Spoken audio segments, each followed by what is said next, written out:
তুরস্ক কি আবারও পেতে যাচ্ছে বিশ্বের সবচেয়ে আলোচিত যুদ্ধবিমান F-35? একসময় যে কর্মসূচি থেকে কার্যত বহিষ্কার করা হয়েছিল আঙ্কারাকে, আজ সেই দরজাই আবার যেন খুলে যেতে শুরু করেছে।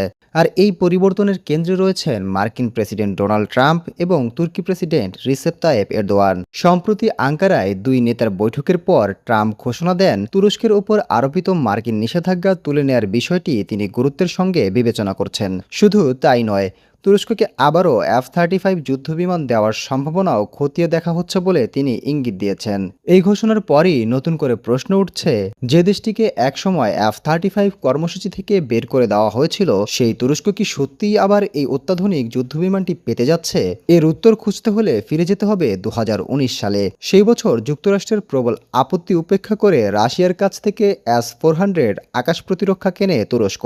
ন্যাটোর সদস্য হয়েও মস্কোর সঙ্গে এমন সামরিক চুক্তি ওয়াশিংটনের জন্য ছিল বড় ধাক্কা। মার্কিন প্রশাসনের আশঙ্কা ছিল, একই দেশে S-400 এবং F-35 থাকলে যুদ্ধবিমানটির গোপন প্রযুক্তি রাশিয়ার হাতে চলে যেতে পারে। ফলাফল ছিল তাৎক্ষণিক। তুরস্ককে F-35 যৌথ উৎপাদন কর্মসূচি থেকে বাদ দেওয়া হয়। বাতিল করা হয় শতাধিক যুদ্ধবিমান কেনার পরিকল্পনাও। পরে তুরস্কের প্রতিরক্ষা খাতের ওপর কঠোর নিষেধাজ্ঞা আরোপ করে ওয়াশিংটন। কিন্তু কয়েক বছর পর বদলাতে শুরু করেছে আঞ্চলিক বাস্তবতা। রাশিয়া ইউক্রেন যুদ্ধ, মধ্যপ্রাচ্যের অস্থিরতা এবং ন্যাটোর ভেতরে শক্তির নতুন সমীকরণে তুরস্কের গুরুত্ব আগের চেয়ে অনেক বেড়েছে। কৃষ্ণসাগর থেকে মধ্যপ্রাচ্য, প্রায় সব গুরুত্বপূর্ণ কৌশলগত অঞ্চলের কেন্দ্রবিন্দুতেই রয়েছে দেশটি। আর সেই কারণেই অনেক বিশ্লেষক মনে করছেন, ট্রাম্প এখন তুরস্ককে আবারও পশ্চিমা সামরিক বলয়ের কাছাকাছি টানতে চাইছেন। তবে সমস্যা হলো, বিষয়টি শুধু ট্রাম্পের ইচ্ছার উপরই নির্ভর করছে না। মার্কিন আইন অনুযায়ী তুরস্কের কাছে রাশিয়ার S-400 ব্যবস্থা থাকলে তাদের কাছে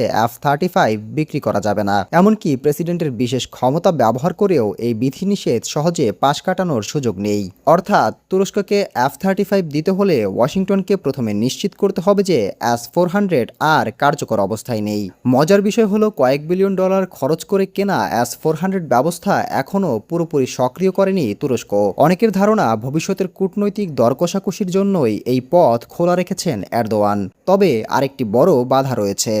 মার্কিন কংগ্রেসের অনেক সদস্য এখনও তুরস্কের প্রতি সন্দিহান। সিরিয়ার কুর্দি ইস্যু, ইসরায়েল তুরস্ক সম্পর্ক এবং আঞ্চলিক বিভিন্ন বিরোধের কারণে তারা F-35 চুক্তির বিরোধিতা করতে পারেন। ফলে ট্রাম্প ও এরদোয়ানের রাজনৈতিক সদিচ্ছা থাকলেও চূড়ান্ত সিদ্ধান্তের পথ মোটেও সহজ নয়। তবুও সাম্প্রতিক বৈঠকের পর একটি বিষয় স্পষ্ট, ওয়াশিংটন ও আঙ্কারা আবারও একে অপরের দিকে এগিয়ে আসছে। এখন দেখার বিষয়, সেই উষ্ণ কূটনৈতিক সম্পর্ক শেষ পর্যন্ত তুরস্কের জন্য F-35 এর দরজা খুলে দিতে পারে কিনা। Desk report, global math.